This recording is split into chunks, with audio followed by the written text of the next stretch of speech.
Oui, alors je réalise bien sûr, mais voilà, c'est pour moi quelque chose de magique quelque part, puisque ce prix il est décerné par des journalistes que j'admire depuis très longtemps, depuis avant même que, que je sache vraiment que je veux faire du journalisme. Et pour moi, c'était un immense honneur, c'était une grande surprise aussi. C'est une grande fierté de pouvoir voilà, discuter avec des journalistes que je respecte énormément, qui m'ont donné envie de faire ce métier, pour certains, qui m'ont donné envie de le faire bien, ce métier. Des gens que j'admirais vraiment et donc pour moi, c'était presque irréel de pouvoir passer du temps avec eux, qu'ils considèrent que mon travail était digne de leur intérêt et qu'ils considéraient que je faisais bien mon travail. Oui, en gros, le travail le travail qui a été récompensé par l'Albert Londres, c'est un travail que j'ai effectué en Ukraine, qui est un pays qui n'est pas le mien, dans lequel je me suis rendue régulièrement, mais à chaque fois je pouvais partir, je pouvais retrouver mon chez-moi, je pouvais retrouver mon pays qui est en paix. Et donc, il y a quand même...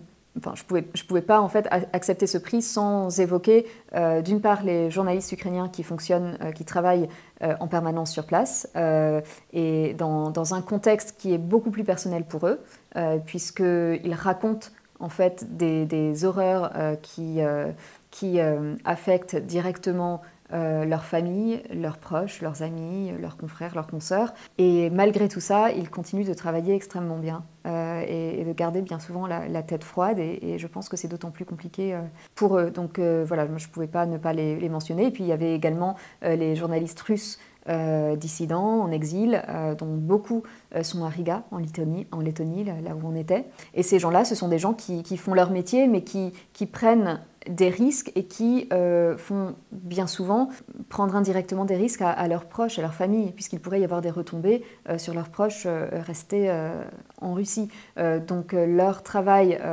devait être souligné, et puis leur engagement, leur sacrifice. Et pour moi, il aurait été un petit peu hypocrite de faire comme si voilà, j'acceptais ce prix et que je m'en trouvais moi seule honorée enfin, je ne considère pas du tout que mon travail en Ukraine a été plus particulier ou plus exceptionnel que celui de beaucoup de journalistes, en particulier ukrainiens ou d'autres journalistes qui ont pris davantage de risques que moi.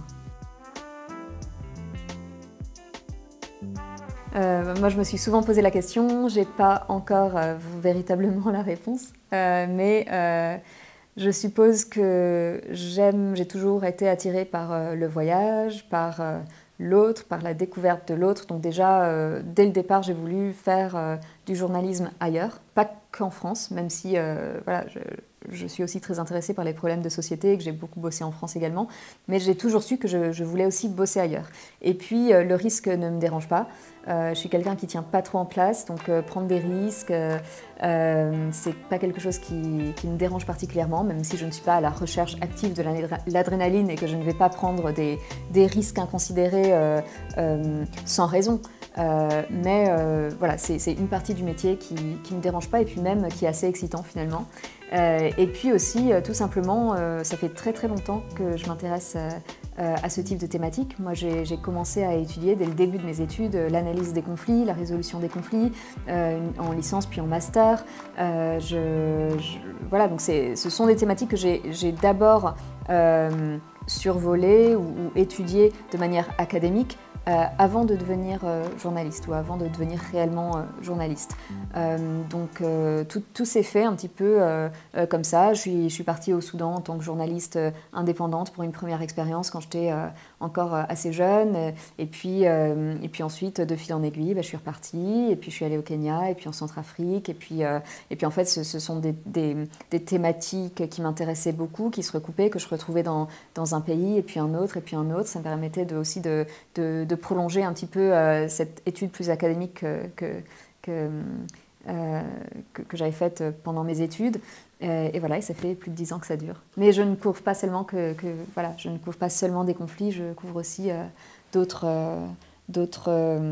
thèmes, d'autres sujets. J'ai bossé sur le thème de la migration en France. J'ai bossé sur d'autres thèmes également qui m'intéressent beaucoup. Alors, une courte analyse, c'est compliqué parce que c'est un sujet extrêmement complexe.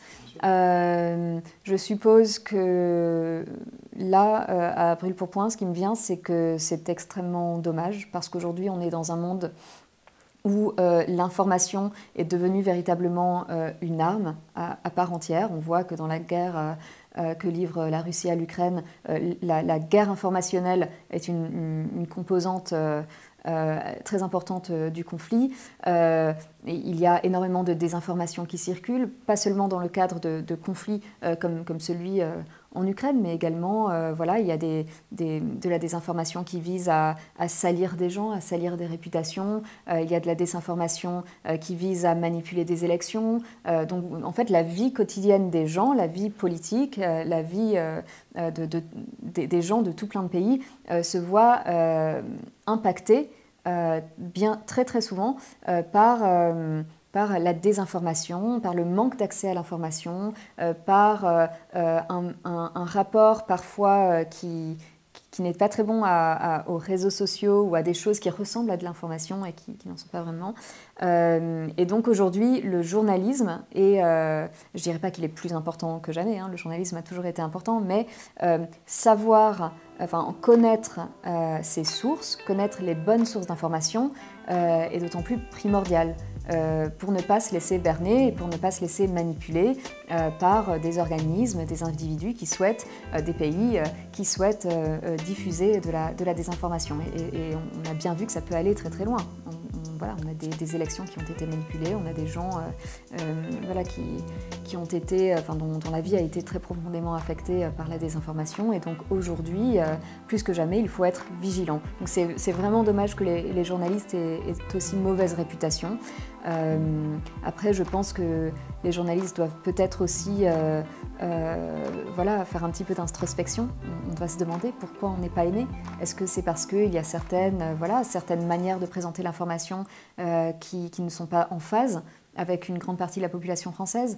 Est-ce que c'est parce que voilà, certaines émissions, certains faits, certains sont présentés d'une manière à montrer les journalistes comme une caste à part qui serait voilà, différente du reste de la population? Enfin, je pense qu'il y a beaucoup de questions qu'on doit se poser en tant que journaliste. Et je pense qu'en répondant à ces questions, on pourra avoir quelques pistes pour établir voilà, des ponts et pour peut-être apaiser cette défiance qui vraiment n'a pas lieu d'être, parce que le journalisme est quand même un métier passion, c'est un métier qu'on fait parce qu'on aime les gens, parce qu'on aime informer, parce qu'on aime ce métier. On ne gagne pas forcément extrêmement bien notre vie, c'est un métier qu'on fait vraiment par amour du vrai, de l'enquête, de l'autre, et donc on ne devrait pas être perçu comme l'ennemi. Moi, c'est quelque chose que j'aime beaucoup faire, l'éducation aux médias.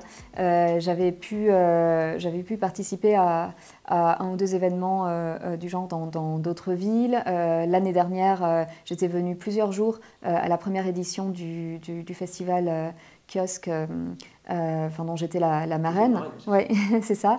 Donc j'étais là pour toute la durée du festival. Cette année, je suis revenue justement parce que l'année dernière, j'avais eu de très très belles expériences ici.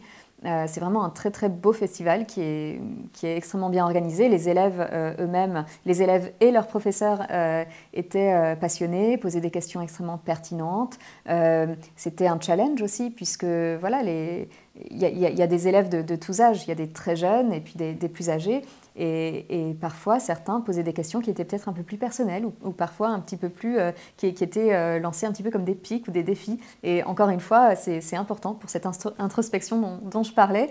Je pense que c'est important de poser toutes sortes de questions aux journalistes pour déjà comprendre comment ils fonctionnent, comprendre ce que c'est que le journalisme, comprendre pourquoi les journalistes sont importants et puis aussi pour partager des perspectives et peut-être aussi susciter des vocations. Je pars dans 2 jours en Ukraine, donc je pense rester surtout dans le sud et l'est du pays, dans le Donbass. Voilà, parce que aujourd'hui, par exemple, dans l'Est, les positions sont de plus en plus gelées, mais voilà, les combats ne tarissent pas du tout. Et donc, il ne faut absolument pas arrêter de couvrir cette guerre au motif que voilà, c'est l'hiver, les conditions sont extrêmement rudes, peut-être qu'il y a moins de mouvements de troupes, etc. Mais la guerre n'est pas du tout finie, elle est même extrêmement violente. Et donc il y a beaucoup de choses à raconter, et donc voilà, donc j'ai pas envie de cesser de les raconter.